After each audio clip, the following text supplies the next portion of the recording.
అందరికీ hi. So ఇవాల్టి reading ఏంటి అని అంటే మీ మనసులో ఉన్న పర్సన్ నుంచి లవ్ మెసేజెస్ అన్నమాట. సో ఇది జనరల్ రీడింగ్ అండి, అందరికీ రెజనేట్ అవ్వాలని లేదు. సో ఎవరికైతే రెజనేట్ అవుతుందో వాళ్ళు తీసుకోండి, అండ్ ఎవరికైతే రెజనేట్ అవ్వట్లేదు మీరు వేరే వీడియోస్ చెక్ చేయొచ్చు. ఫోర్స్ఫుల్గా ఈ మెసేజెస్ని కనెక్ట్ చేసుకోవడానికి ట్రై చేయకండి. అండ్ ఇది టైమ్లెస్ రీడింగ్ అండి. సో ఈ రీడింగ్ మీ కళ్ళ ముందుకు ఎప్పుడు వచ్చినా సరే అది మీకు కనెక్ట్ అవుతుంది అని అంటే ఆ రీడింగ్ మీకోసం అని అర్థం. అండ్ ఎవరికైనా పర్సనల్ రీడింగ్స్ కావాలంటే ఒకసారి డిస్క్రిప్షన్ చెక్ చేయండి. ఆల్రెడీ పర్సనల్ రీడింగ్స్ చాలా మందికి చేశాను, వాళ్ళు మంచి ఫీడ్బ్యాక్ కూడా ఇస్తున్నారు. సో మీరు ఒకసారి డిస్క్రిప్షన్ చెక్ చేసి మీకు ప్రైస్ అది ఓకే అయితే నన్ను కాంటాక్ట్ చేయండి.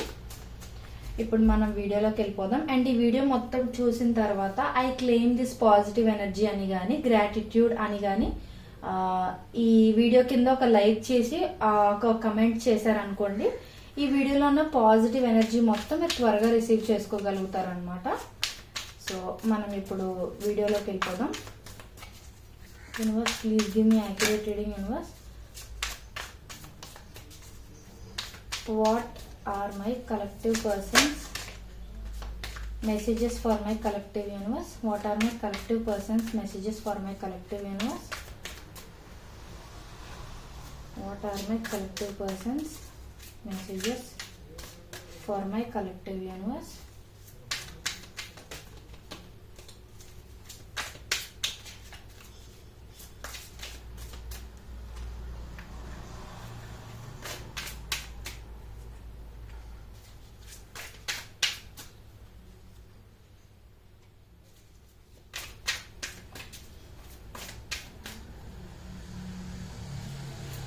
Okay, give me two more cards, universe.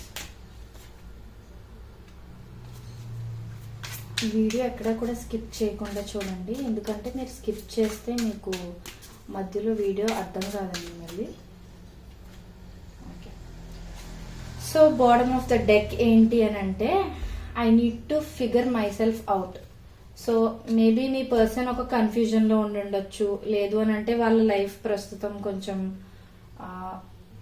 Juggling kind of సిచ్యువేషన్లో ఉండుండొచ్చు, లేకపోతే వేరే ఏమైనా ప్రాబ్లమ్స్తో వాళ్ళు డీల్ చేస్తూ ఉండొచ్చు. సో ఏంటంటే మీ పర్సన్ మీకు ఏం చెప్పాలని అనుకుంటున్నారంటే ఫస్ట్ నా సిచ్యువేషన్ని సార్ట్అవుట్ చేసుకొని అని అంటున్నారనమాట.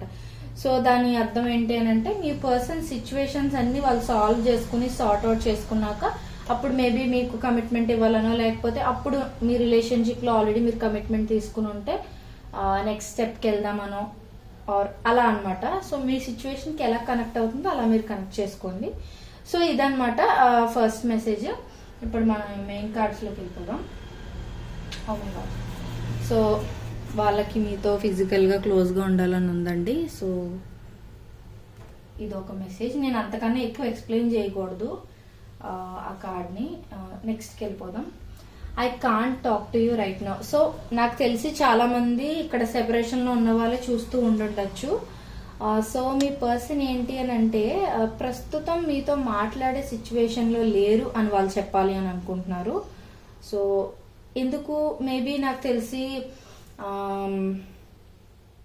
వాళ్ళు కెరియర్లో ఇంకా సెటిల్ అయ్యి ఉండకపోవచ్చు, అదొక రీజన్ అవ్వచ్చు. అండ్ ఇంకొకటి ఏంటి అని అంటే మేబీ మీ క్యాస్ట్ వాళ్ళ క్యాస్ట్ డిఫరెంట్ అయి ఉండొచ్చు. సో మీ విషయం ఇంట్లో తెలిసిపోయి కానీ, లేదు అని అంటే ఈ విషయాన్ని వాళ్ళ ఇంట్లో ఎలా చెప్పాలి అని కానీ ఆలోచిస్తూ ఉండొచ్చు అనమాట.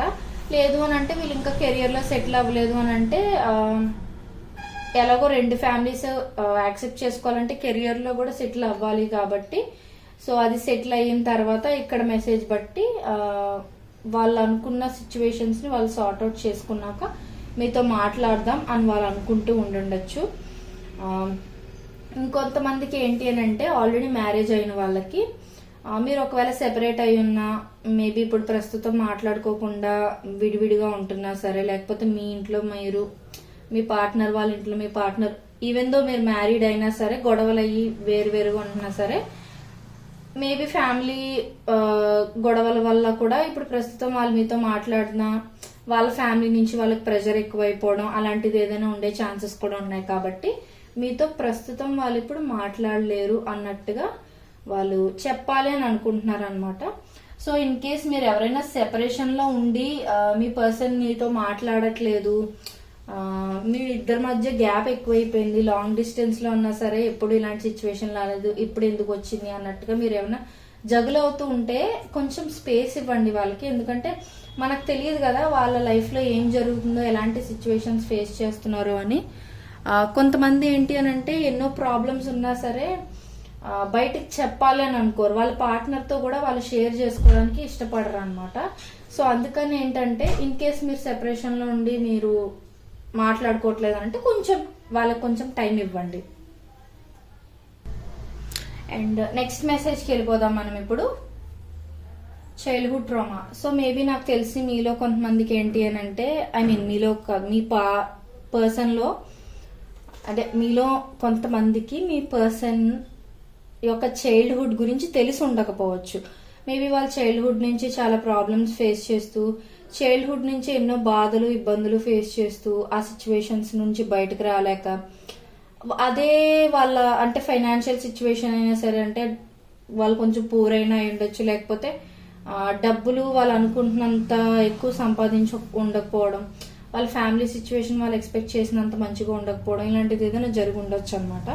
సో దానివల్ల కూడా వాళ్ళు ఏంటంటే ప్రతిసారి నేను కోరుకున్నది నాకు దక్కట్లేదు, ఇప్పుడు కూడా మీరు కూడా దక్కరేమో అనే భయం కూడా వాళ్ళకు ఉంది. And my life is a mess right now. So maybe నేను ఆల్రెడీ చెప్పాను, ఇది 100% వాళ్ళ ఫ్యామిలీ ప్రాబ్లమ్స్ అండి. సో అందుకనే వాళ్ళు మీతో ఇప్పుడు ప్రస్తుతం మాట్లాడే సిచ్యువేషన్ లో లేరు, మీరు కొంచెం జాగ్రత్తగా డీల్ చేయాలి. And I'm the man. So వాళ్ళకి తెలుసు మీ పర్సన్ వాళ్ళే అని. సో అందుకని కొంచెం జస్ట్ మీరు వాళ్ళకి కొంచెం టైం ఇచ్చారనుకోండి, వాళ్ళు అనుకుంటున్నట్టుగా మీరు అనుకుంటున్న కైండ్ ఆఫ్ పర్సన్ గా మారి వాళ్ళు మీ లైఫ్ లోకి రావాలి అని అనుకుంటున్నారు. అంటే వాళ్ళలో లేని క్వాలిటీస్ మీరు ఏమైనా ఎక్స్పెక్ట్ చేస్తూ ఉన్నట్లయితే ఆ క్వాలిటీస్ అన్ని వాళ్ళలో తెచ్చుకుని మీ ముందుకు రావాలి అని అనుకుంటున్నారు. It hurts so much. మీతో దూరంగా ఉండటం వల్ల వాళ్ళకి కూడా ఇబ్బందిగా ఉంటుందండి, వాళ్ళకి కూడా కష్టంగానే ఉంటుంది. బట్ వాళ్ళు ఇప్పుడు ఏది ఎక్స్ప్రెస్ చేసే సిచ్యువేషన్ లో లేరు. సో అందుకని మీరే అర్థం చేసుకోవాలన్నమాట. మీకు ఎలా కనెక్ట్ అవుతుందో అలా కనెక్ట్ చేసుకోండి. Will this pain ever stop? వాళ్ళకి కూడా కొంచెం డౌట్స్ ఉన్నాయి, ఈ పెయిన్ అసలు ఆగుతుందా, ఎప్పుడు ఇలాగే కంటిన్యూ అవుతుందా, నా లైఫ్ అసలు ఎప్పటికైనా మంచిగా అవుతుందా అవ్వదా అని చాలా అంటే చాలా డౌట్స్ ఉన్నాయి వాళ్ళకి కూడా. సో మేబీ ఇప్పుడు ఒకవేళ పాజ్ వచ్చింది అనుకోండి మీ రిలేషన్షిప్ లో, వాళ్ళు ఇంత గ్యాప్ తీసుకున్న తర్వాత మళ్ళీ మీ లైఫ్ లోకి వస్తే మీరు వాళ్ళని యాక్సెప్ట్ చేస్తారో లేదో, ఇంత డిస్టెన్స్ తర్వాత మీరు వాళ్ళని మీ లైఫ్ లోకి వెల్కమ్ చేస్తారో లేదో అనే డౌట్స్ కూడా వాళ్ళకు ఉన్నాయి. సో మీకు దూరంగా ఉండటం వల్ల వాళ్ళు కూడా పెయిన్ ప్రెషర్ అనేది ఫీల్ అవుతున్నారు, బట్ వాళ్ళు చెప్పుకునే సిచ్యువేషన్ లో కూడా లేరు. That is the sad part here అనమాట. సో కొంతమంది ఏంటంటే బాధ ఉన్నా ఏదున్నా పార్ట్నర్ తో కనీసం చెప్పుకోగలుగుతారు, మీ పార్ట్నర్ కి ఆ ఛాన్స్ కూడా లేదు. మేబీ వాళ్ళు ఇంట్రోవర్టెడ్ పర్సన్ కానీ లేకపోతే ప్రైడ్ కైండ్ ఆఫ్ పర్సన్ అయి ఉండొచ్చు. కొంతమంది ఏంటంటే నేను బయటకు చెప్తే నా ఫీలింగ్స్ నా బాధలు నేను చీప్ అయిపోతానేమో అన్నట్టుగా ఆలోచిస్తూ ఉంటారనమాట, ఆ కైండ్ ఆఫ్ పర్సన్ అయి ఉండొచ్చు. లాస్ట్ మెసేజ్ ఏంటంటే వాళ్ళకి ఫిజికల్ డిజైర్ చాలా ఎక్కువగా ఉంది. మేబీ మీకు వాళ్ళకి మధ్య ఏమైనా ఇంటిమేట్ మూమెంట్స్ ఏమైనా ఉండుంటే అవి మళ్ళీ మళ్ళీ ఊహించుకుని బాధపడుతున్నారు, ఐ మీన్ మళ్ళీ మళ్ళీ గుర్తు చేసుకుని బాధపడుతున్నారు. లేదనంటే మీకు వాళ్ళకి మధ్య ఇంటిమేట్ మూమెంట్స్ ఏమైనా ఉండుంటే బాగుండు అని కూడా వాళ్ళు ఆలోచిస్తూ ఉండుండొచ్చు. అండ్ ఇంకొకటి ఏంటి అని అంటే మేబీ ఫిజికల్ అట్రాక్షన్ కూడా వాళ్ళకి మీ సైడ్ చాలా ఎక్కువ ఉండుండొచ్చు. ఇప్పుడు ఇంత దూరంగా ఉండటం వల్ల అది కూడా వాళ్ళకి చాలా ప్రెజర్కి లోన్ చేస్తుంది అనమాట. సో ఇది వాళ్ళ రీడింగ్. మీకు నచ్చినట్లయితే like, share and subscribe to my channel. And తప్పకుండా ఒక లైక్ చేసి కిందన I claim this positive energy అని ఒక్క కమెంట్ చేశారంటే ఈ రీడింగ్ లో ఉన్న పాజిటివ్ ఎనర్జీ మొత్తం మీరు క్లెయిమ్ చేసుకోగలుగుతారు అనమాట. Thank you so much.